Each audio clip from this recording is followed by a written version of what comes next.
संपूर्ण शरीराच्या सोनोग्राफीसाठी जिल्ह्यातील सर्वाधिक अत्याधुनिक सोनोग्राफी मशीनद्वारे तपासणी, जलद आणि अचूक रिपोर्टसाठी भिसे सोनोग्राफी व एक्स-रे सेंटर पलूस, संपूर्ण शरीराची सोनोग्राफी, सर्व pregnancy scans, foetal 3D 4D scan, colour Doppler, digital X-ray, elastography, anomaly scan यासह दर गुरुवारी 2D इकोची सुविधा। भिसे सोनोग्राफी व एक्स-रे सेंटर पलूस, जुने मराठे भिसे हॉस्पिटल जवळ, कन्याशाळा रोड, पलूस। कोयना वारणा धरणातून विसर्ग सुरू, कृष्णा नदीवरील बंधारे पाण्याखाली, नदीकाठच्या गावांना सतर्कतेचा इशारा।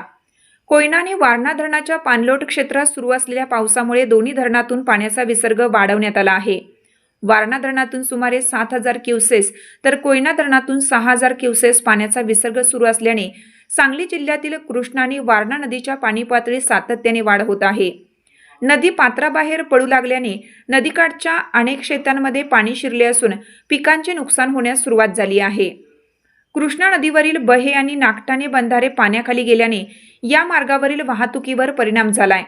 प्रशासनाने नदीकाठच्या गावातील नागरिकांना सतर्क राहण्याचे आवाहन केले असून परिस्थितीवर सातत्याने लक्ष ठेवले जात आहे।